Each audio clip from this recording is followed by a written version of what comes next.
Une fillette de 6 ans s'endormait en pleurant chaque nuit, seule avec son beau-père. Sa mère, de plus en plus méfiante, installa une caméra cachée et ce qu'elle découvrit la laissa de marbre. La police a été appelée cette nuit-là même. Mais c'est ce que la petite fille murmura, tandis qu'on la portait hors de la maison, qui fit que tout le monde tomba complètement dans le silence. Les soirées dans les banlieues de l'Oregon sont d'un calme particulier, comme si même le vent retenait son souffle. La lueur ambrée des lampadaires s'étend faiblement sur les vitres, douce et fatiguée. Un écureuil traverse la pelouse en courant, ses petits pas emportés par la brise. Au loin, la cloche de l'église sonne 12 coups, chaque coup s'éteignant dans l'obscurité, suivi de l'écho solitaire d'un chien qui aboie quelque part dans la rue. Laura, 28 ans, travaillait de nuit comme infirmière à l'hôpital local. Calme et résiliente, elle avait surmonté des années de monoparentalité avec une main sûre et une volonté de faire. Ses cheveux bruns étaient toujours soigneusement attachés. Petite, sa voix était douce, mais ferme. Elle n'était pas du genre à capituler facilement. Après des années passées à jongler entre les quarts de nuit et la parentalité, Laura pensait avoir enfin trouvé un refuge dans son nouveau mariage avec Frank, un homme au comportement calme, aux manières matures et qui semblait être un véritable dévouement envers la mère et la fille. Elle entra dans la maison avec un sac de courses, l'air légèrement humide et teinté de la douceur du lait restant. Aucune lumière n'était allumée. Elle ne voulait réveiller personne. Ses chaussures d'infirmière blanche s'arrêtèrent sur le tapis au moment même où un bruit sec retentit. Choquée. Une petite cuillère en métal roula sous la table, fit 2 tours sur le sol et atterrit sous la lumière tamisée de la cuisine, son métal réfléchissant la faible lueur d'un éclat froid. Le verre de lait posé sur la table était à moitié plein, encore chaud. Laura fronça les sourcils. Frank, appela-t-elle doucement. Aucune réponse. Frank, son nouveau mari, 35 ans, travaillait comme livreur. En apparence, il était posé, attentionné, poli et le genre d'homme qui gagne la confiance avec juste ce qu'il faut de décence pour dissiper les soupçons. Mais personne ne savait que derrière les portes closes, il était quelqu'un de complètement différent. Laura regarda autour d'elle. Le salon était vide. La veilleuse du couloir clignotait faiblement. Quelque chose clochait. Comme si la maison elle-même avait appris à respirer différemment en son absence. Elle monta l'escalier en silence. La porte de la chambre de sa fille était légèrement entr'ouverte. À l'intérieur, Ellie était allongée sur le côté, le visage enfoui dans l'oreiller, serrant contre elle son ours en peluche tout doux et usé. Une de ses oreilles était effilochée. Ellie, la fille de Laura, avait 6 ans, de grands yeux marrons et une voix si douce qu'elle ressemblait souvent à un murmure. Autrefois, elle était vive, pleine de rire, toujours en train de dessiner. Mais depuis le remariage de Laura, Ellie était devenue de plus en plus silencieuse. L'ours en peluche était devenu son compagnon de tous les instants, le seul ami qu'elle refusait de quitter. Ellie, dit doucement Laura en s'asseyant sur le bord du lit et en lui caressant le dos. L'enfant se tendit, ses petites épaules tremblantes. Toi. Maman, tu es à la maison.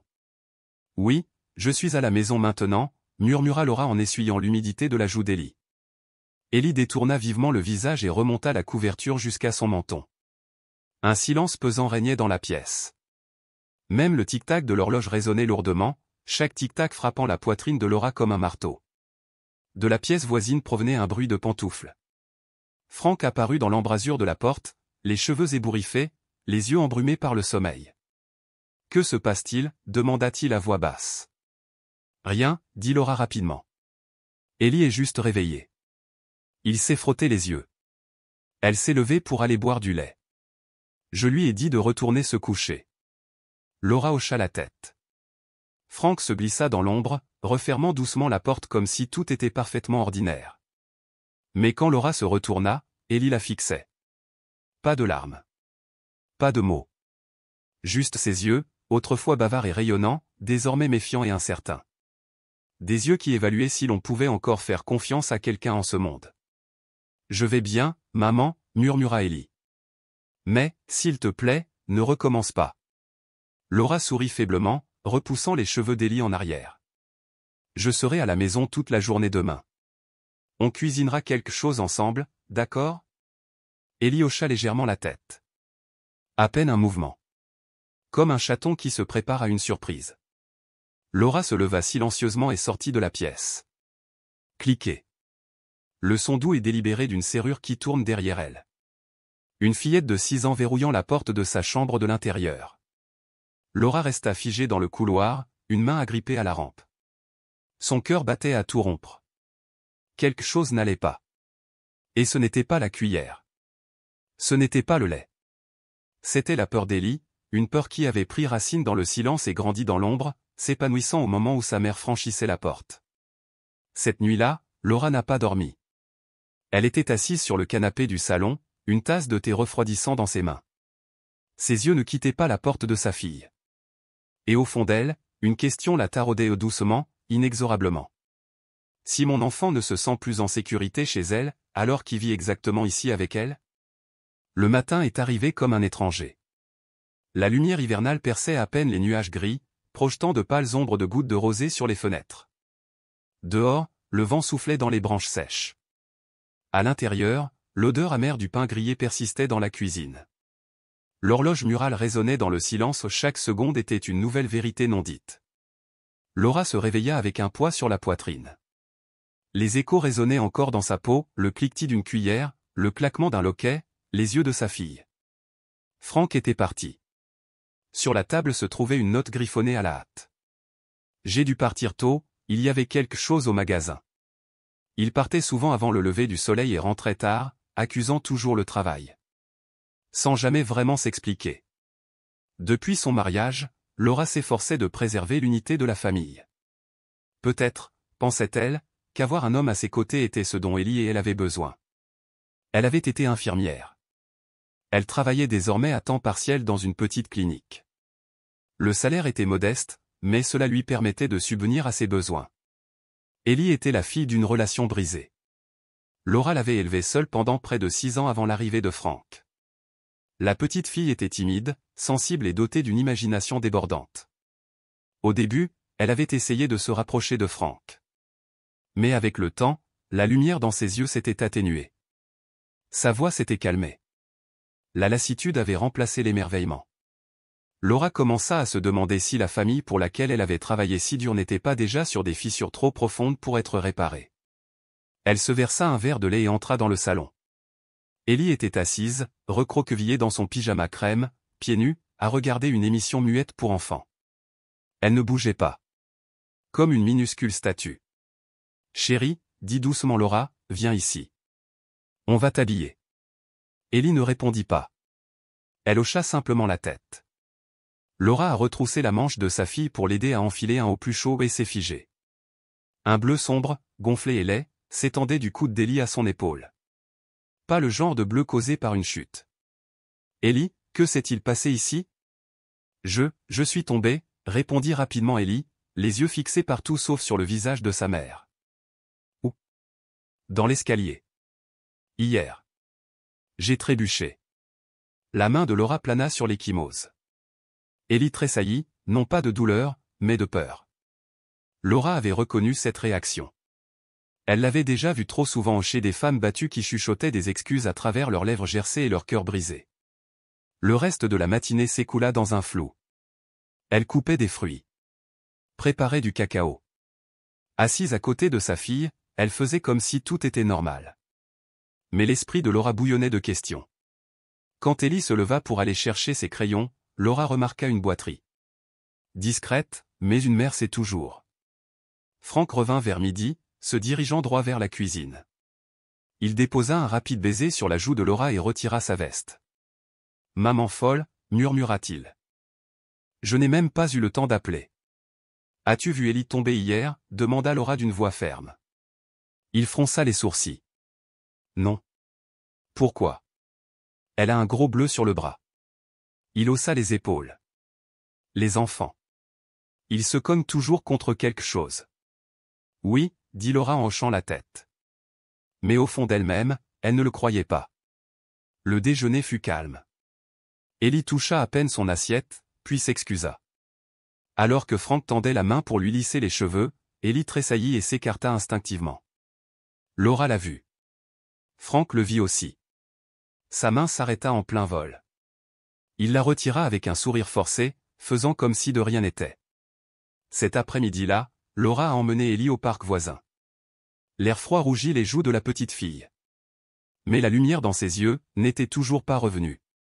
Elle pédalait lentement sur son petit vélo, ses yeux se tournant de temps en temps vers sa mère.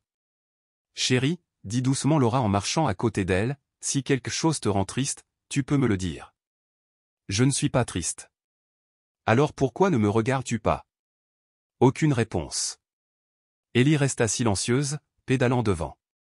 Sur le chemin du retour, ils s'arrêtèrent au magasin. Ellie prit quelques crayons de couleur. En passant devant le rayon jouets, elle s'arrêta devant un lapin en peluche blanc, aux yeux rouges comme des graines de grenade. « Est-ce que ça te plaît ?» demanda Laura. « Je regarde juste. » Laura déposa le lapin dans le panier. Ellie sourit au son premier sourire de la journée. Ce soir-là, après avoir baigné Ellie, Laura lui appliqua de la lotion sur les bras. Arrivée à l'épaule, Ellie sursauta. « Est-ce que ça fait mal ?»« Non, juste froid. » Laura a étudié sa fille. « Ellie. Je t'aime tellement, tellement. Je ferai tout pour te protéger. »« Je sais, » murmura Ellie. « Mais arrête de me poser des questions. Si tu me poses la question, je serai obligé de le dire. Et si je le dis, ce sera pire. » Le cœur de Laura se serra. Elle se sentait impuissante, plus impuissante que jamais. Cette nuit-là, une fois Ellie endormie, Laura était assise seule dans le salon. La chaude lumière jaune effleurait à peine les recoins de la maison. Tout semblait plus long, plus large, comme si les murs engloutissaient les derniers vestiges de paix. Elle se tourna vers les dessins d'Ellie accrochés au mur. Chacun représentait 3 personnages, mais dernièrement, le visage de l'homme manquait, juste une ombre. Sur certains, Ellie s'était dessinée très loin des 2 autres. Laura a pris son téléphone et a cherché, signe de maltraitance infantile. Les mots dansaient devant ses yeux, évite le contact physique, sursaute facilement, invente des histoires pour les blessures. Chaque phrase sonnait juste. Et puis, faites confiance à votre instinct. Elle éteignit l'écran et retourna dans sa chambre. Elle n'arrivait pas à dormir. Demain, elle parlerait à Martha, la voisine qui promenait toujours son chien devant chez eux. Peut-être, avait-elle vu quelque chose que Laura avait manqué. Laura était assise au bord du lit, le cœur lourd d'angoisse. Le doute n'était plus vague. Il lancinait, comme la douleur dans son omoplate gauche. Soudain, parfois aigu. Ce soir-là, elle revoyait les détails dans sa tête. Le regard effrayé d'Ellie. La façon dont elle avait reculé devant la main de Frank. Ce bleu inexpliqué. Le silence qui avait envahi la maison. Est-ce qu'elle exagérait? Imaginait-elle des choses? Elle pensait aux femmes dont elle avait pris soin autrefois, qui étaient assises dans des lits d'hôpital avec des poignets plâtrés et des côtes meurtries, répétant toujours « Je viens de tomber ». Ils mentaient toujours. Laura ne voulait pas qu'Ellie devienne l'une d'elles. Elle se sentait terriblement coupable de ne pas l'avoir remarqué plus tôt. Quel genre de mère laisse son enfant dormir avec la porte verrouillée, juste pour se sentir en sécurité? Elle serrait la couverture, les yeux fermés, mais le visage calme et triste d'Ellie revenait sans cesse. Et à ce moment-là, Laura sut que si demain Martha confirmait ne serait-ce qu'une seule chose, rien dans sa vie ne serait plus jamais comme avant. Elle s'allongea, les yeux ouverts au plafond. Le visage d'Ellie réapparut sans sourire, sans cligner des yeux. Froid et immobile, comme l'obscurité qui les entourait. Samedi matin. La brume persistait encore sur l'herbe au bord de la pelouse. Un camion poubelle klaxonnait sans interruption en reculant dans l'étroite ruelle. Laura se tenait sur le porche, de la vapeur s'élevant de la tasse de café dans ses mains. De l'autre côté de la rue, Madame Martha, les cheveux soigneusement tirés en chignon bas, promenait son vieux chien, Rizzo. Elle avançait lentement sur le trottoir usé. Elle avait été institutrice à la retraite depuis plus de 10 ans. Elle vivait seule dans la maison d'à accent grave côté, celle dont les fenêtres donnaient toujours sur le jardin de Laura. Ses voisins de longue date la connaissaient comme une personne calme et observatrice. Le genre de personne qui, d'une manière ou d'une autre, savait toujours tout ce qui se passait dans le quartier, sans jamais rien demander. Leurs regards se croisèrent. Un léger hochement de tête. Un léger sourire. Mais cette fois, Martha s'arrêta. « Avez-vous un moment ?» demanda-t-elle d'une voix basse et posée. Laura hocha la tête. Ils s'assirent sur les marches du porche, la lumière du soleil commençant à se faufiler entre les fissures de la vieille pierre. Rizzo se blottit docilement au pied de son maître, respirant lentement et régulièrement. « Je sais que ce n'est pas à moi de me mêler de tout, commença Martha, sans regarder Laura, mais quelque part derrière elle. Mais parfois, les étrangers voient des choses que les gens de l'intérieur ne voient pas. Laura resserra sa prise sur la tasse de café. Tu as entendu quelque chose? Ce n'était pas qu'une fois, Laura. Au début, j'ai cru que c'était peut-être des échos. Quelque chose qui venait d'une autre maison. Mais ensuite, nuit après nuit, vers 2 ou 3 heures du matin, je l'entendais quelqu'un qui pleurait. Pas seulement des sanglots discrets. Parfois des pas précipités. D'autres fois, un bruit sourd, comme si on jetait quelque chose par terre. Elle s'arrêta. Tous les bruits venaient de la chambre d'Ellie. Ces mots tombèrent comme une goutte d'eau dans un lac calme minuscule, mais suffisante pour provoquer des ondulations. J'ai cru que c'était peut-être mon imagination. Mais ensuite, Rizzo s'est mis à hurler. À chaque fois. Elle regarda Laura. Les chiens ne mentent pas, Laura. Laura baissa la tête. Son visage était devenu pâle. J'ai eu des doutes, mais je n'ai jamais rien vu. Ellie ne dit jamais un mot. Elle me dit toujours qu'elle est tombée. Les enfants ne peuvent pas cacher la vérité dans leurs paroles, dit doucement Martha, mais leur corps et leurs yeux ne mentent pas non plus. Le silence les enveloppa. Une brise fraîche caressait leurs manches. Martha posa doucement sa main sur le genou de Laura. J'ai enseigné pendant 40 ans. J'ai vu ces mêmes regards bien trop souvent. Dans les cours d'école. Dans les salles de classe. À la cantine. Et je me suis toujours demandé, si les adultes avaient écouté plus tôt, peut-être que certaines vies auraient pris une tournure différente. Laura ne pouvait pas répondre. Ses yeux la piquaient. Elle restait assise là. Cette nuit-là, après qu'Ellie se soit endormie, Laura était assise devant son ordinateur. Ses mains reposaient sur le clavier, mais elle ne tapait rien. Elle se repassa les paroles de Martha. Chacune semblait gravée dans la pierre. Elle a ouvert l'application de sécurité domestique. À l'époque où elle était mère célibataire et travaillait de nuit, elle avait installé ce système pour garder un œil sur tout ce qui se passait pendant son absence. Cela lui avait procuré un léger sentiment de contrôle, une fragile tranquillité d'esprit. Mais depuis son mariage avec Frank, elle avait laissé tomber cette habitude. Un mari à la maison, se disait-elle. Plus besoin de s'inquiéter comme avant. Mais depuis près d'une semaine, le silence dans la maison semblait anormal. Pensées anxieuses sans cause claire. Et l'avertissement hésitant de Martha refusait de quitter son esprit. Laura a donc réactivé les enregistrements de la nuit. Les images ne contenaient que quelques jours d'histoire, mais vers 3 heures du matin la nuit précédente, un clip l'a fait s'arrêter ou est resté arrêté. Frank se tenait sur le balcon. Une cigarette éclaira brièvement son visage dans l'obscurité. Il n'était pas sur son téléphone. Il ne lisait pas. Il se tenait simplement debout, regardant le ciel d'un noir profond. Toujours. Rythmique. Pas tout à fait faux. Mais pas vrai non plus. Comme quelqu'un qui cache quelque chose dans le silence même qu'il a créé. Laura a rembobiné. Et puis encore. Même scène.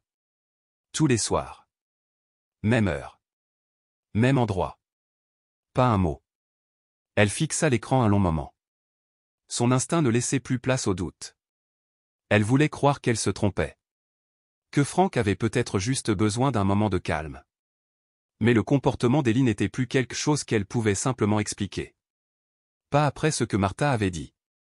Et ainsi, pour la première fois depuis des mois, Laura tapa une phrase dont elle se souvenait de ses études d'infirmière. Une phrase qu'elle n'aurait jamais imaginé appliquer à sa propre fille. Trouble de stress post-traumatique chez les jeunes enfants. Des pages d'articles sont apparues. Elle lut chacun d'eux lentement, ses yeux s'arrêtant sur chaque point, chaque virgule. Insomnie. Sensibilité extrême au son. Éviter tout contact physique. Cauchemars fréquents. Peur persistante, même dans des environnements sûrs. Laura pressa sa main contre sa bouche, non pas par peur, mais pour étouffer un sanglot. Tout correspondait à Ellie. Le vent soufflait à travers la fenêtre ouverte. Laura se leva, la ferma doucement et regarda vers la douce couverture rose qui recouvrait sa fille dans la pièce voisine. Ellie dormait, les bras étroitement enroulés autour d'un lapin en peluche. Certaines douleurs ne crient pas. Cela persiste, comme une légère fièvre ou le léger craquement de la porcelaine. Quand il touche l'évier, il est petit et fragile, mais s'il est ignoré, un jour, il se brisera. Laura se laissa glisser par terre, le dos appuyé contre le mur froid. Elle ne dormit pas. Elle écouta simplement. Pour la première fois depuis des mois, elle ne repoussa pas ce lourd sentiment dans sa poitrine. Pour la première fois, elle s'autorisa à avoir peur. Peur d'avoir eu tort de faire confiance à Frank. Et pire encore, bien pire encore, d'avoir eu encore plus tort de ne pas croire le regard de sa fille. Laura marchait lentement dans le salon. Le plafonnier projetait de faibles reflets sur la vitre, laissant des traînées de lumière s'étendre sur le parquet usé. Elle avait déjà contemplé cette pièce 1000 fois, mais jamais elle ne lui avait semblé aussi étrangère. Si peu familière. Chaque meuble, chaque ombre sous un pied de chaise, semblait désormais appartenir à un labyrinthe qui cachait quelque chose. Quelque chose qu'elle devait découvrir. Elle se dirigea vers le rideau beige pâle et le tira doucement sur le côté. La lumière des lampadaires éclairait son visage, éclairant les creux profonds sous ses yeux. Ils étaient gonflés par de trop nombreuses nuits blanches et par des larmes qu'elle n'osait pas nommer. Cet après-midi-là, une pluie fine s'était abattue sur l'Oregon. Une bruine brumeuse brouillait les vitres d'un fin film gris. Laura se tenait près de la table à manger, un petit appareil photo à la main. C'était quelque chose qu'elle croyait avoir laissé derrière elle pour de bon. Quand elle n'était qu'elle et Ellie, elle avait installé des caméras de sécurité, en partie par inquiétude, en partie pour avoir le contrôle. Mais quand Frank a emménagé, elle les avait tous démontés. Elle pensait qu'avoir un homme à la maison serait une protection suffisante. Maintenant, des fragments de souvenirs ou les regards qui s'échappaient, le murmure froid de la vieille Madame Martha la poussait à regarder à nouveau. Pas pour la tranquillité d'esprit cette fois, mais pour la certitude. Après avoir réactivé le système qu'elle utilisait autrefois, Laura s'est rendue compte que l'ancien placement ne suffirait pas. Elle a changé l'emplacement de la caméra, non pas pour la cacher, mais pour voir plus clairement. Pour attraper les coins qu'elle avait autrefois négligés. Le nouvel appareil photo était posé tranquillement derrière la vieille horloge murale du salon, où la lumière tombait toujours juste. Là où Ellie aimait dessiner. Là où Frank lisait souvent le journal ou regardait la télévision. Elle n'en a pas installé dans la chambre. Certaines limites, au moins, devaient rester sacrées. Mais une seule caméra, placée au bon endroit, suffisait à capturer chaque mouvement, chaque expression qui comptait. Elle ne savait pas ce qu'elle allait trouver. Mais cette fois, elle avait besoin de savoir. Cette première nuit, Laura n'a pas dormi. Elle était assise dans la pièce voisine, le téléphone à la main, les yeux fixés sur l'application de surveillance. L'écran montrait une soirée calme. Frank regardait la télévision. Ellie dessinait. Rien ne s'est passé. La deuxième nuit fut la même. Laura a commencé à se poser des questions. Peut-être qu'elle réagissait de manière excessive. Peut-être que le regard distant d'Ellie venait simplement du fait qu'elle commençait une nouvelle école. Peut-être que les ecchymoses proviennent vraiment d'une chute. La troisième nuit, Laura venait de se coucher lorsque l'alerte de mouvement a sonné. Elle se leva brusquement, téléphone à la main. Les images étaient légèrement décalées dans la faible luminosité, mais elles étaient suffisamment claires. Ellie était tirée dans un coin ombragé du salon. « Ferme ta gueule », dit une voix, aiguë et froide, interrompant l'interlocuteur. Le cri étouffé d'Ellie suivit. Pas fort, mais étranglé. Comme si elle essayait de ne pas sangloter, mais sans pouvoir s'en empêcher. Le visage de Frank n'était pas entièrement dans le cadre. Mais Laura connaissait cette voix. Il n'y avait plus de place pour le déni. Il n'y a plus d'excuses à proposer. Laura se figea. Elle ne pouvait pas respirer. Une main serrait le téléphone. L'autre griffait la couverture si fort que ses ongles faillirent lui faire saigner. Ses yeux la piquaient, mais ils ne se fermaient pas. Les larmes coulaient, non pas à cause du choc, mais à cause de la confirmation de toutes les craintes qu'elle avait essayé de réprimer. Une partie d'elle voulait encore le rejeter. Mais ces images, cette voix, ont fait l'effet d'un marteau. Des flashs ont rempli son esprit. Ellie évite le contact visuel le matin. Sursaute lorsqu'on le touche. Des signes qu'il a rongés autrefois, mais qui étaient désormais indéniables. Les morceaux dispersés s'étaient rassemblés, formant une vérité dont elle ne pouvait plus se détourner. Son cœur se serra, non seulement à cause de la trahison, mais aussi à cause du poids de la confiance qu'elle lui avait autrefois accordée si librement. Ce soir, ce n'était pas seulement un coup dur. C'était l'effondrement silencieux de tout. Amour. Famille. Et quelque chose au plus profond d'elle-même. Chaque malaise des jours passés au ses pas dans la nuit, les bleus sur l'épaule d'Ellie, ses réactions de peur étaient désormais devenues un tableau complet et terrible. Frank l'avait fait.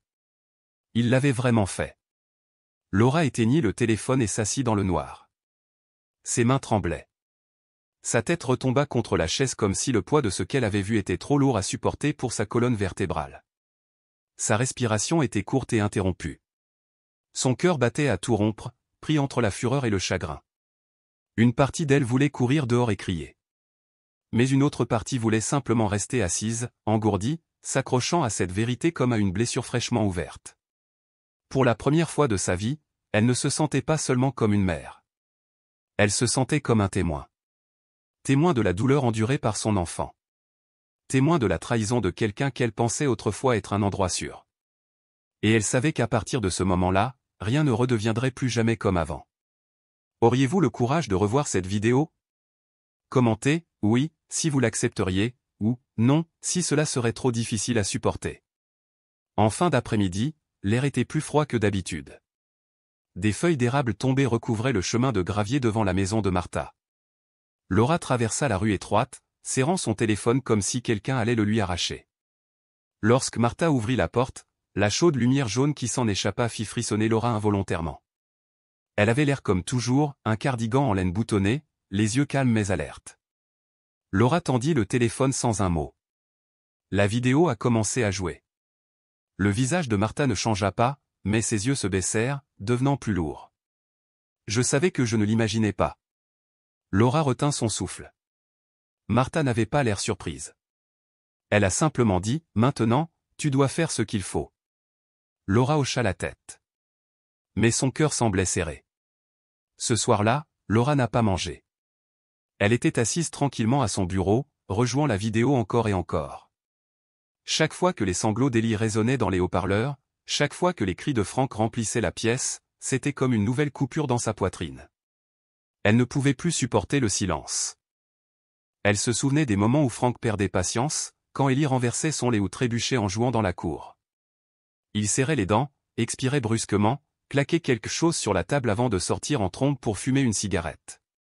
Quand Laura essayait d'apaiser la tension, il disait toujours « Je lui apprends juste à être prudente. » Les enfants ont besoin d'avoir peur pour apprendre. À l'époque, elle pensait que c'était simplement une façon ferme d'élever ses enfants. Mais maintenant, tout avait une tonalité plus sombre. Cette nuit-là, Laura s'est souvenue d'une histoire que Martha lui avait racontée un jour, un cas d'abus survenu l'année précédente, dans le quartier même, et un policier qui l'avait aidé. Son nom était Tran Madison. Il travaillait dans la protection de l'enfance avant d'être transféré à la patrouille communautaire. Martha avait dit que si jamais Laura ne pouvait pas s'en charger seule, elle devrait appeler Tran. C'était le genre d'homme qui écoutait avant de juger. Laura a rapidement cherché en ligne et a trouvé son numéro direct dans l'annuaire public de la ville. Elle hésita, puis composa le numéro. Sa voix au bout du fil était basse et posée. Lorsque Laura mentionna le nom de Martha et la raison pour laquelle elle appelait, Tran resta silencieux pendant quelques secondes. Puis il a dit, « Envoie-moi la vidéo. Je la regarderai et je te rappellerai. » Laura a envoyé la vidéo avec un court message. « J'ai besoin d'aide. C'est à propos de ma fille. » Le lendemain matin, Tran était assis dans sa voiture de patrouille devant sa maison. Les images étaient diffusées sur l'écran de la tablette entre les sièges. Le vent sifflait à travers une fenêtre fissurée, mais personne ne prenait la peine de la fermer. Tran fixa le moment où Frank tira Ellie dans le coin, un cri le déchirant. « Ferme ta bouche. » Ses yeux s'assombrirent. Aucune explication n'était nécessaire. « Je vais agir, » dit-il d'une voix lente et ferme. Laura sentit une petite poussée de force revenir dans son cœur. Mais avec elle, la peur s'est également installée. Frank n'était pas le genre d'homme à perdre tranquillement. S'il découvrait qu'elle le dénonçait, que ferait-il? Doit-elle quitter la maison immédiatement? Mais si elle partait, Ellie serait encore plus effrayée. Cet après-midi-là, Frank est rentré à la maison. Avec un air renfrogné. Il a donné un coup de pied violent à ses chaussures contre le mur et a grogné lorsque Laura lui a demandé s'il voulait quelque chose à manger. « Je ne suis pas un enfant. Ne me traitez pas comme un bébé. » Laura resta silencieuse. Elle remarqua la façon dont son regard parcourait la maison, comme s'il sentait que quelque chose clochait, mais n'arrivait pas à mettre le doigt dessus. Plus tard dans la soirée, Frank but 2 bières devant la télé. Chaque fois qu'Ellie passait, il lui lançait un regard froid. La fille se collait silencieusement au mur, se déplaçant comme une ombre. Laura savait qu'elle devait agir vite. Ce soir-là, elle publia anonymement un message sur le forum d'une mère célibataire, un forum auquel elle s'était inscrite des années auparavant, lorsqu'elle élevait seule Ellie. Le message ne mentionnait pas de nom, mais décrivait la situation, la vidéo et le sentiment étouffant d'être piégée. Moins d'1 heure plus tard, une réponse est apparue, je l'ai dénoncé une fois. Personne ne m'a cru. Le cœur de Laura battait fort. Elle cliqua sur le profil de l'utilisatrice ou une autre mère vivant dans un état voisin. Elle raconta que Frank était son ex-mari, qu'il avait été accusé de maltraitance, mais que l'affaire avait été classée sans suite faute de preuves. Laura a tapé quelques mots-clés supplémentaires et les pièces du puzzle ont commencé à se mettre en place, un procès de 2017, un enfant placé en garde protectrice, le nom du père dans le dossier judiciaire, Frank D. Malloy. Laura se redressa brusquement. Son esprit tournait. Pourquoi n'avait-elle pas cherché plus loin? Pourquoi avait-elle laissé quelqu'un comme lui entrer chez elle? Les mains tremblantes, elle appela à nouveau Tran. Saviez-vous qu'il avait déjà été dénoncé? Je l'ai fait, a dit Tran, mais le dossier n'était pas assez solide pour engager des poursuites. Cette fois, il y a la vidéo. Cette fois, ce sera différent.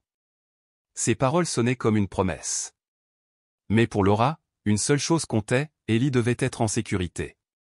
Laura s'est installée à son ordinateur. Elle a écrit un long courriel au bureau de protection de l'enfance, en joignant la vidéo. Dans ce message, elle décrivait tous les changements émotionnels d'Ellie, chaque bleu, chaque regard étrange, chaque nuit blanche. Ce n'était plus un appel à l'aide. C'était une déclaration de guerre. L'horloge indiquait 2 heures du matin. Laura se tourna vers la chambre d'Ax en grave côté. Elle fit un pas doux et entr'ouvrit la porte. Ellie dormait, serrant son lapin blanc contre elle. Son visage exprimait encore la peur, comme si, même en rêve, la paix ne venait pas. Laura prit une grande inspiration. Elle ignorait ce que le lendemain lui réserverait, mais elle savait une chose, elle ne se détournerait plus. Pas comme avant. Et dans cette obscurité, elle savait aussi qu'elle n'était plus seule. La veille de l'opération, un voile de brume grise recouvrait le ciel de l'Oregon. Le froid humide de l'air semblait un présage discret. Dans la voiture, Laura était assise à côté de Tran, leurs mains serrées. Sur l'écran du téléphone de Tran, une carte du quartier brillait doucement, jalonnée de marqueurs indiquant les points d'embuscade prévus. Au-dessus, un flux vidéo provenant du système de caméra de Laura était diffusé, ou une partie récente, une autre minutieusement récupérée à partir d'un vieux disque dur qu'elle croyait autrefois perdu à jamais. L'ancien système contenait encore des clips enregistrés automatiquement il y a 3 semaines, expliqua Laura d'une voix à peine assurée. J'ai pu les récupérer grâce à un outil d'un ami informaticien.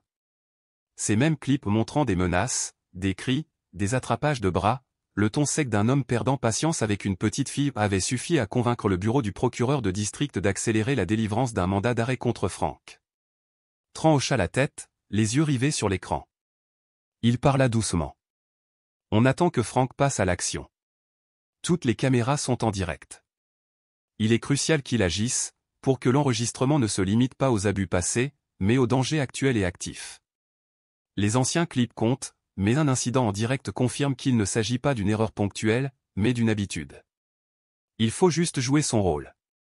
Se mettre au travail comme si de rien n'était. Laura hocha la tête en déglutissant difficilement. Tu es sûr? Tran la regarda dans les yeux. J'en suis sûr. Nous avons sauvé des enfants de situations pires que celle-ci. Mais cette fois, nous avons des preuves. Nous avons des témoins. Nous vous avons. Elle ne répondit pas, se tourna simplement vers la fenêtre, regardant les bouleaux se balancer dans la brise. Elle pensa à Ellie, à ses yeux pleins de larmes et au murmure dans la nuit, « Maman, ne va plus travailler. » Cela ne ressemblait pas à une peur ordinaire. C'était comme un signal secret. Un appel à l'aide. Elle se souvenait d'Ellie serrant sa manche alors qu'elle se retournait pour partir, ses petits doigts tremblants. Un poids vide pesait sur la poitrine de Laura. La culpabilité d'avoir fait confiance trop aveuglément, d'avoir ignoré les signes qui, avec le recul, la frappaient. Dehors, le vent soufflait à travers les bouleaux comme un avertissement discret. Elle savait qu'à la tombée de la nuit, tout changerait, ou il serait trop tard. Ce soir-là, Laura enfila son manteau et dit au revoir à Frank, comme toujours. Il hocha la tête sans lever les yeux rivés sur la télévision. Ellie était assise en silence à sa petite table, en train de dessiner. Alors que Laura se penchait pour lasser ses chaussures, elle remarqua que sa fille la regardait, ses yeux suppliant quelque chose qu'elle ne pouvait pas vraiment nommer. « Qu'est-ce que tu dessines ?»« Une maison, » dit Ellie doucement, les doigts crispés sur un crayon bleu. La tête basse, les yeux fixés sur la page, où des lignes instables formaient un toit bancal. Mais on ne crie pas dans cette maison. On ne claque pas les portes.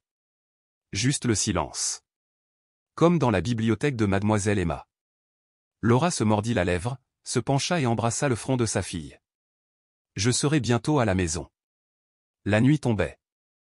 Le groupe d'intervention était déjà en position. 3 voitures de police banalisées étaient stationnées un peu partout dans le pâté de maisons, phares éteints, l'éclairage intérieur projetant une faible lueur sur les visages tendus. Les radios étaient mises en vibration. Chaque mouvement était répété. Chaque respiration mesurée pour éviter tout soupçon. Clara, la jeune officier à la queue de cheval serrée, portait un écouteur et fixait les écrans, les lèvres fines. Aucune erreur. Pas même une respiration mal placée. Dans ce silence tendu, le silence était devenu une sorte de pression, même une toux pouvait alerter Frank. Laura les avait prévenus qu'il était sensible au bruit. Les images des caméras défilaient en continu. L'éclairage du salon était tamisé, mais suffisamment clair pour capter chaque mouvement. Frank ignorait qu'il était observé sous tous les angles.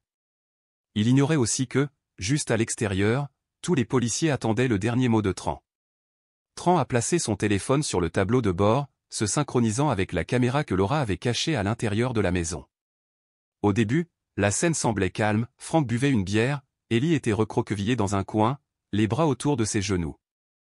La télévision bourdonnait faiblement des informations du soir. Environ 30 minutes plus tard, Frank se leva. Il se dirigea vers le réfrigérateur en titubant, prit une autre bière et revint en titubant. En passant devant la table, il donna un violent coup de pied. Une tasse en céramique vacilla dangereusement.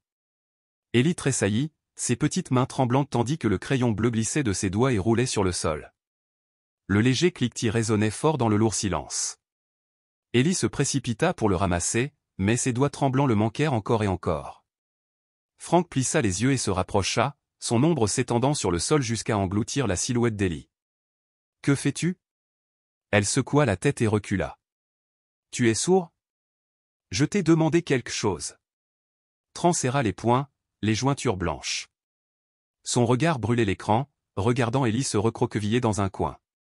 Quand Frank cria à nouveau, Tran frappa le siège de sa main, les dents serrées. Non. Pas une seconde de plus. Il se pencha vers Clara. Elle se pencha aussi, la voix tendue comme un fil. Devrions-nous attendre, juste un peu plus longtemps ? Frank se pencha, les yeux enflammés. Il saisit le poignet d'Ellie, la tirant en avant avec une force qui la fit trébucher. Son autre main se referma sur son épaule, comme pour la relever. Ellie poussa un cri, sans appeler personne, juste par pur instinct, par peur brute. Ses jambes se recroquevillèrent. Ses yeux écarquillés. Son corps tout entier tremblait comme une feuille prise dans une tempête. Ses dessins inachevés maculaient sous ses pieds. Plus besoin d'attendre, dit Tran à la radio. Sa voix était tranchante comme une lame. Allez. Brisé. Une petite sirène retentit. Quelques secondes plus tard, la porte d'entrée explosa vers l'intérieur. 2 officiers ont fait irruption à l'intérieur. Frank se retourna, mais c'était trop tard. Il heurta le sol, cloué sous leur poids. Ellie resta figée, la bouche ouverte en silence. Clara s'est précipitée et l'a soulevée du sol. Tout va bien maintenant. Tu es en sécurité. Ellie tremblait dans ses bras, agrippée au cou de Clara comme un naufragé à du bois flotté. L'odeur des larmes d'enfance, des vieux oreillers et du parquet poussiéreux lui collait à la peau. Frank était menotté, criant toujours, tandis qu'il était traîné dehors, devant des voisins curieux qui regardaient à travers les portes. Certains enregistraient. C'était sur leur téléphone. D'autres le disaient simplement à voix basse. La nuit s'est brisée comme du verre. Laura arriva quelques instants plus tard. Elle courut, trébucha, puis courut de nouveau. Quand elle vit Ellie dans les bras de Clara, elle s'écria « Ellie. C'est moi ». Ellie a vu sa mère pour la première fois depuis des jours de terreur silencieuse.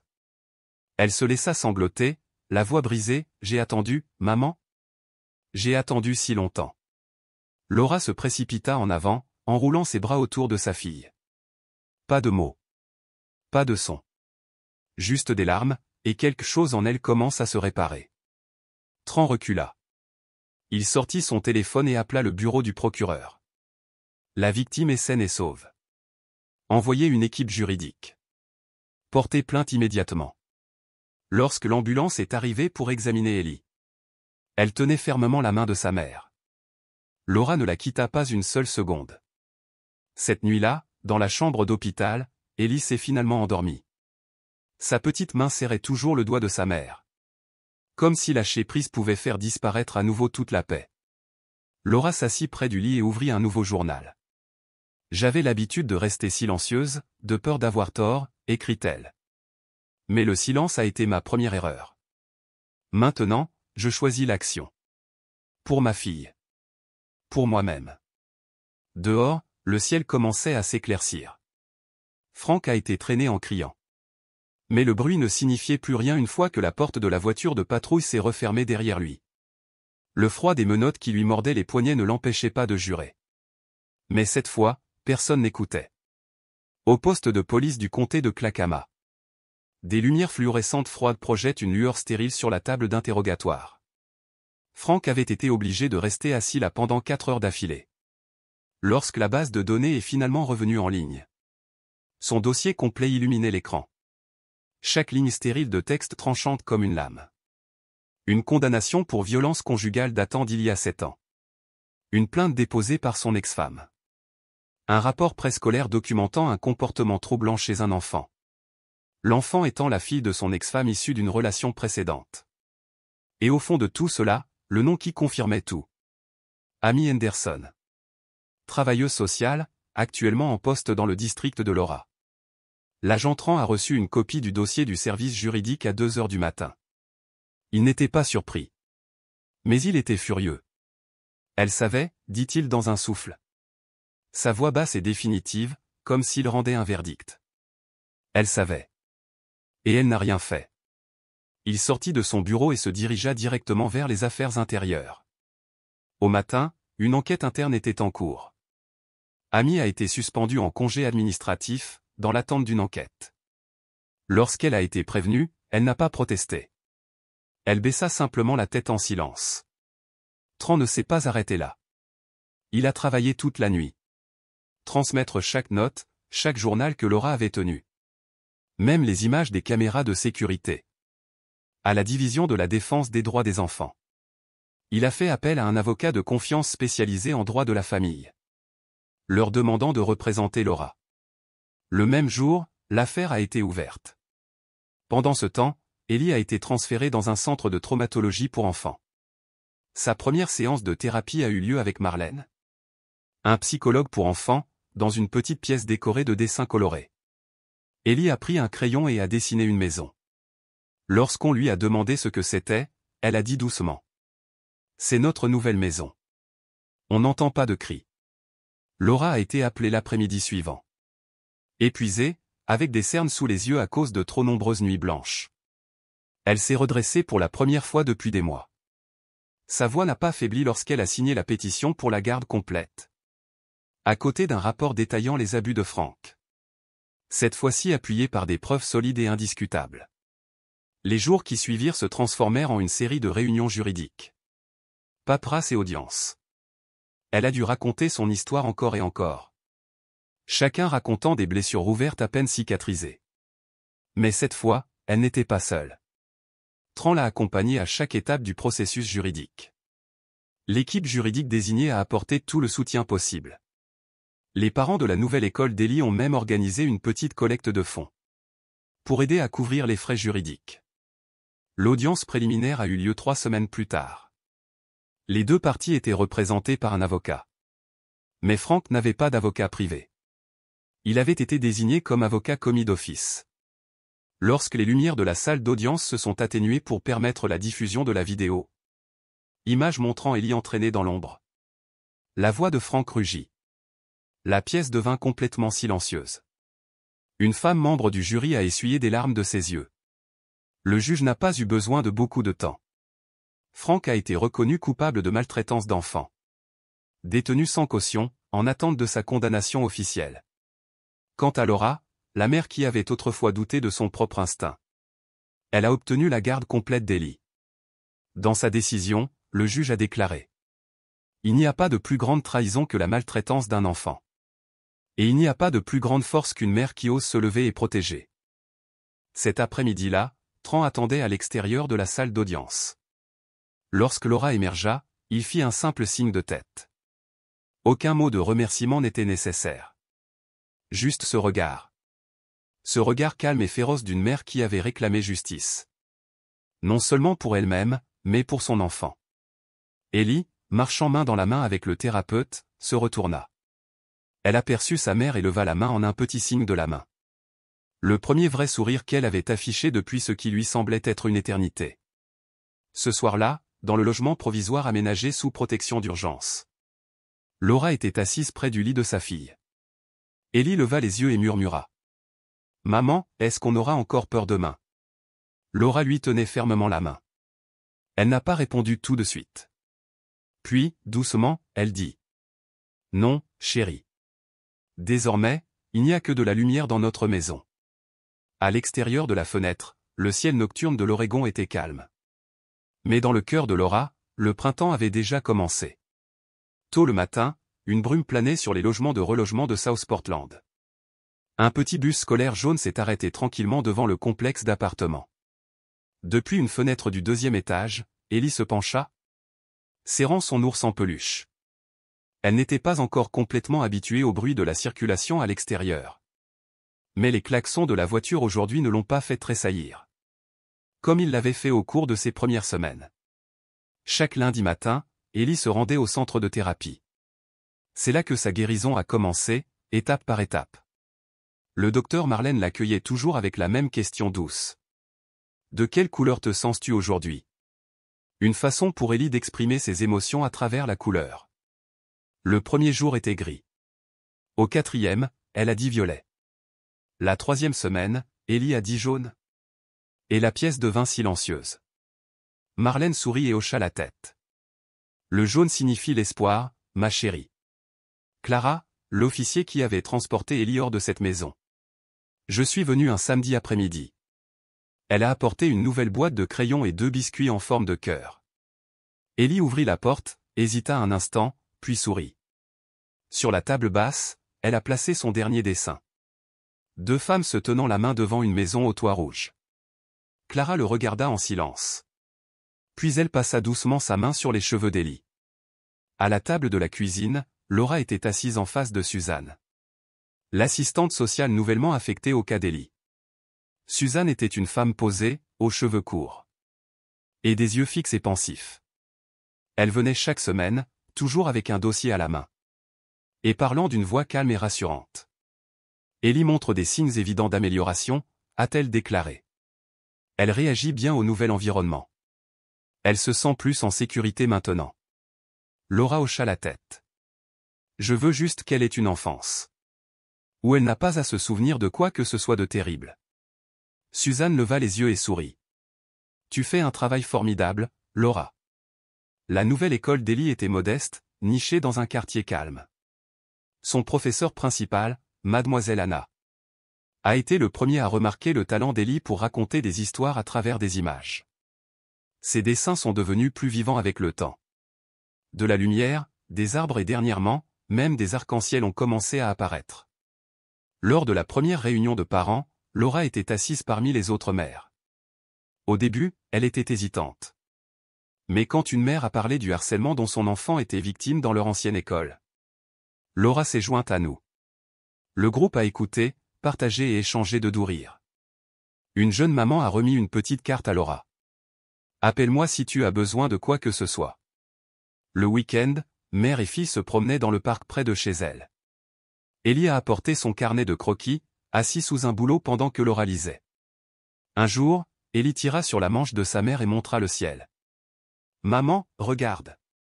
Ce nuage ressemble au chien de Madame Martha. Laura a éclaté de rire pour la première fois depuis des mois. Elle a envoyé un SMS à Madame Martha, leur gentille voisine âgée, et a reçu une réponse. Savoir qu'elle va bien est le plus beau cadeau que je puisse demander. Le soir, juste avant de se coucher, Ellie demandait souvent un conte de fées. Mais au lieu de vieilles histoires, Laura a commencé à raconter les siennes. À propos des jours où ils ont survécu à l'obscurité. Les gens qui les ont aidés. Et la route à suivre. Un soir, Ellie dit. Je vais faire un livre d'images sur nous, maman. Mais il n'y aura que des couleurs vives. Laura hocha la tête et prit sa fille dans ses bras. Et je serai le premier à l'imprimer. Dans la douce lueur de la veilleuse, Laura le sentit clairement. Même si la douleur les avait autrefois marqués. La lumière pouvait encore trouver son chemin à travers les fissures. Et Ellie, avec ses grands yeux clairs. Et une petite main serrée autour de la sienne. Était la lumière la plus brillante de toutes. La vie de sa mère en était la preuve vivante. La nouvelle maison se trouvait au bout d'une rue calme, derrière une clôture blanche, avec un vieux pommier devant. C'était la première maison que Laura possédait. Son nom figurait sur l'acte de propriété, grâce notamment à un programme de soutien aux femmes et aux enfants victimes de maltraitance. Ce n'était pas grand, mais la lumière filtrait à travers les fenêtres et, surtout, c'était sûr. Un endroit pour recommencer. Le premier matin dans la nouvelle maison, Laura se tenait devant le miroir de la petite cuisine. Son visage était tiré, mais son regard n'était plus perdu. Après tout cela, elle avait toujours sa fille mais maintenant, un second départ. Quand Ellie s'est réveillée, elle s'est assise tranquillement, observant la pièce. « Maman, dit-elle en reniflant l'air, ça sent le soleil ici. » Laura rit doucement en brossant les cheveux de sa fille. « C'est l'odeur de la liberté, ma chérie. » Le jour du déménagement, les gentils voisins qui l'avaient aidé au début revinrent. Madame Martha, celle qui avait entendu les pleurs à travers les murs et qui avait été la première à réagir, apporta un lit en bois qu'elle avait fabriqué elle-même pour Ellie. Elle a besoin d'un endroit chaud pour dormir, dit-elle. Ce lit est fait avec du vieux pain de chez moi. Mets-le dans sa chambre. Il sentira la paix. Sa main calleuse caressa doucement le cadre du lit tandis qu'elle souriait. Ellie la serra fort dans ses bras et murmura des remerciements. Pour Ellie, Martha n'était pas une étrangère, elle faisait partie des souvenirs effacés mais omniprésents de ses nuits de larmes. Ce soir-là, Ellie était allongée dans son nouveau lit, les yeux fixés sur le plafond. Elle est gentille. Comme les personnages des livres de contes, dit-elle doucement. En vrai. Tran est arrivé un peu plus tard, juste au moment où les dernières boîtes étaient apportées. Il n'avait pas grand-chose sur lui, juste un certificat encadré. Prix du survivant pour bravoure, dit-il en le tendant à Ellie. Elle a tracé les lettres du doigt, les éplant. Que signifie le survivant, a-t-elle demandé. Tran s'agenouilla et la regarda dans les yeux. Ça veut dire que tu n'as pas abandonné. Et seuls les courageux peuvent faire ça. Laura se tenait à proximité, la main légèrement crispée sur sa manche. Elle n'était pas habituée à ce genre de démonstration publique, mais ce jour-là, elle s'en réjouissait. Cette nuit-là, elle a accroché le certificat juste à côté du bureau d'Ellie. Pour que tu te souviennes du chemin parcouru, dit-elle en posant une main sur l'épaule de sa fille. Ellie hocha la tête. Tu es courageuse aussi, maman. Tu devrais en prendre un aussi.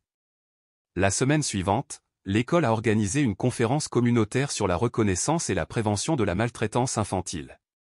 Le comité de parents avait convenu de demander à Laura d'ouvrir la séance. Au début, elle a refusé. Mais plus tard, en regardant Ellie dormir sous le lit en pain que Martha leur avait offert, elle a changé d'avis. La veille de son discours, Laura s'est assise pour écrire quelque chose. Elle a déchiré la page, a réécrit, puis l'a déchirée à nouveau. Finalement, elle a décidé de parler avec son cœur. La salle était bondée ce dimanche après-midi. Lorsque Laura monta sur l'estrade, ses mains tremblaient, mais à peine. Elle n'avait pas apporté de notes. Elle n'avait pas lu de discours. Ma fille pleurait toutes les nuits et je n'en avais aucune idée, a-t-elle commencé. J'avais confiance en quelqu'un avec qui je pensais pouvoir construire une vie, et cette personne a fait du mal à mon enfant. Je ne dis pas ça pour vous effrayer. Je le dis pour que nous ne prenions jamais à la légère les petits signes. Certains dans la foule regardaient vers le bas. D'autres s'essuyaient les yeux.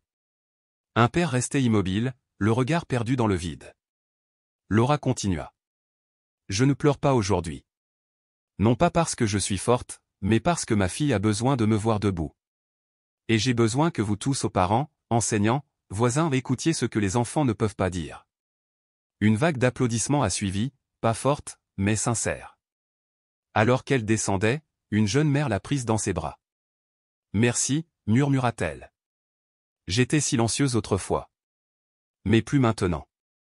Ce soir-là, après le dîner, le salon était silencieux, à l'exception du léger grattement des crayons sur le papier. Ellie était assise en tailleur sur le tapis, la langue légèrement tirée, concentrée, ombrageant soigneusement les bardeaux rouges d'une maison. Laura était assise à côté, sur le canapé, une tasse de thé refroidissant dans ses mains. La télévision diffusait une émission nature en sourdine en fond sonore, plus pour la compagnie que pour l'attention. Ellie n'a pas levé les yeux quand elle a parlé. « De quoi avez-vous parlé lors de la réunion, maman ?» Laura jeta un coup d'œil et sourit faiblement. « J'ai parlé de toi, dit-elle. Et de ceux qui nous ont aidés. Ceux qui pensaient que nous méritions mieux. » Ellie pencha la tête, absorbant cela. Elle prit un crayon vert et dessina un pommier tordu près de la maison. Puis apparut une minuscule silhouette, une vieille femme aux cheveux argentés et au visage rond. « Elle ressemble à Miss Hilda, dit Ellie, plus pour elle-même que pour quiconque. » Laura regardait en silence. Ellie ajouta ensuite un homme en uniforme à un policier, la main brandissant un certificat comme une médaille. Et là, au milieu de tout cela, une femme aux cheveux noirs tenant la main d'une petite fille. Tous deux souriaient. Le dessin n'était pas terminé, mais le sentiment était déjà clair. Plus tard, sous les couvertures, la voix d'Ellie flottait doucement dans l'obscurité. « Je ne pense plus beaucoup au bon vieux temps, maman. Je préfère aujourd'hui. » Laura se tourna vers elle et écarta une mèche de cheveux de son visage. Sa main s'attarda sur le sommet de la tête de sa fille, chaude et ferme. Elle n'a pas dit grand-chose, juste assez. Moi aussi. Dehors, le pommier bruissait légèrement dans la brise. Et pour la première fois depuis longtemps, la nuit était sans écho, seulement le calme, le souffle et le silence d'un nouveau départ. L'automne est arrivé. Des feuilles d'or et de rouge avaient commencé à tomber le long de la clôture blanche. Mais dans le cœur de Laura, une nouvelle saison venait de commencer, ni solitaire, ni incertaine, mais un chemin de guérison, né des blessures portées par des mains qui ne s'étaient jamais détournées. Le premier matin dans la nouvelle maison, le soleil était encore doux. La lumière filtrait à travers les lames des fenêtres, dessinant de douces rayures sur le parquet fraîchement ciré, tels des coups de pinceau sur une toile. Laura se tenait dans la cuisine, pieds nus sur le carrelage frais, un cardigan doux noué autour des épaules. Elle tenait dans ses mains un petit carnet usé. Ses coins étaient recourbés, la couverture d'un gris chaud. Elle tourna lentement les pages, effleurant de ses doigts le papier taché d'encre où son écriture dessinait des lignes courbes et précises. Certaines recettes étaient tachées par de vieilles taches. D'autres étaient marquées d'étoiles ou de petits cœurs dans les marges des notes pour elle-même, écrites à l'époque plus calme. L'odeur du pain grillé flottait dans l'air, se mêlant délicatement à celle, douce et vive, de la confiture de fraises. Elle n'était pas forte, juste assez pour lui rappeler ses matins paisibles. Sur la table, posés sans chichi, se trouvaient 2 petits verres de lait, côte à côte, de taille identique l'un avec un petit éclat près du bord. À côté, un pichet en verre rempli de jus d'orange. Sa couleur était douce et trouble, encore pulpeuse après le jus fraîchement pressé. Un léger anneau de condensation se formait à sa base, captant la lumière qui filtrait par la fenêtre et projetant des reflets dorés pâles sur la surface de la table. Ce n'était pas grand-chose, mais c'était à eux. Et dans le bourdonnement silencieux de la cuisine, c'était suffisant. Ellie sortit de sa chambre en courant, pieds nus, et se dirigea vers la cour. Ses cheveux châtains foncés et détachés, brillants comme du sucre, captaient le soleil. Elle sauta 2 marches de pierre, les bras tendus comme un petit oiseau, et s'arrêta sous le pommier, prenant une profonde inspiration satisfaite. Laura l'observa en silence, puis se retourna vers le fourneau. Ses mains ne tremblaient plus comme avant. Ses yeux n'étaient plus rouges. La paix, autrefois un luxe dont elle osait à peine rêver, arrivait maintenant doucement, comme un souffle au début d'un nouveau jour. Un peu plus tard, Ellie revint en courant à l'intérieur, les pieds couverts de boue. « Maman, il y a 2 oiseaux qui font leur nid dans la plus haute branche. Je crois qu'ils viennent d'emménager aussi, comme nous. » Laura leva les yeux en souriant. « On dirait qu'ils ont choisi le bon endroit. » La fille s'approcha et enroula ses petits bras autour de sa mère par derrière, posant sa joue contre le tissu doux de sa chemise. « Je n'ai plus peur, murmura-t-elle. Laura marqua une pause. Quelque chose se fendit en elle, non pas de la douleur, mais une chaleur qui monta lentement dans sa poitrine. Elle se tourna et serra sa fille contre elle. Pour la première fois depuis des mois, cette étreinte ne laissait transparaître aucune peur. Ellie grimpa à table, prit son verre de lait à 2 mains et demanda doucement. « Maman, on va rester ici, genre, pour toujours ?» Laura regarda sa fille et répondit d'une voix douce, mais ferme et assurée. « Oui. Plus personne ne nous poursuit. Plus personne ne va te faire peur. Cette fois, c'est chez nous. » Le petit déjeuner se passa tranquillement. Pas de cris. Pas de cliquetis de cuillère. Pas de grands yeux effrayés. Seulement le léger murmure du vent dehors et le rire clair et joyeux d'un enfant à l'intérieur. Plus tard dans la matinée, elles sortirent dans le jardin avec un petit arrosoir vert qui coulait de son bec. Le jardin était encore modeste, juste quelques parterres de fleurs rectangulaires, bordés de briques et remplis de jeunes pousses qui apprenaient encore à s'intégrer à la nouvelle terre. Ellie marchait pieds nus sur les dalles. Le bas de son pyjama effleurait ses chevilles, humides de rosée matinale. Laura était accroupie près d'un plant de lavande, ameublissant délicatement la terre autour avec ses doigts, tandis qu'Ellie, debout à côté d'elle, versait de l'eau avec la tendresse de quelqu'un qui manipule quelque chose de sacré. Elles marquèrent une pause. Puis Ellie désigna un coin du parterre, où de minuscules bourgeons jaunes commençaient à s'épanouir tels des yeux endormis dans l'air froid du matin. « Celui-là, dit-elle, c'est Hope. » Laura leva les yeux, un peu surprise. « Hope, hein? Pourquoi celui-là » Ellie haussa les épaules et repoussa ses cheveux de son visage. « Parce que c'est le premier à se réveiller, même quand il fait encore froid. » Elle s'avança, prenant soin de ne pas marcher sur le paillis, et tendit la main pour toucher le bord d'un autre parterre où de courtes tiges vertes se dressaient, épaisses, droites, immobiles dans la brise. « Et celui-là, annonça-t-elle, est brave. Il ne plie pas, même quand le vent essaie. » Laura sourit, s'essuya les mains sur son pantalon et se leva. « Tu les as observés attentivement. » Ellie hocha la tête sérieusement. « Je pense que les plantes sont comme les gens. Certaines ont peur. D'autres sont fortes. Mais toutes veulent juste grandir. » Laura ne répondit pas tout de suite. La lumière du matin éclairait doucement le visage de sa fille, s'accrochant à ses cils comme de la rosée. Elle paraissait si petite et pourtant, il y avait quelque chose de fixe dans ses yeux maintenant. Quelque chose qui n'y était pas auparavant. « Je pense, dit Laura doucement, que tous vos noms sont parfaits. » Ellie rayonna, puis se pencha pour murmurer quelque chose à un souci qui ne s'était pas encore ouvert. Laura ne parvint pas à déchiffrer les mots. Mais elle n'en avait pas besoin. Le jardin n'était pas encore complètement fleuri ce jour-là. Mais dans le silence entre les pétales, quelque chose d'autre avait déjà commencé à pousser.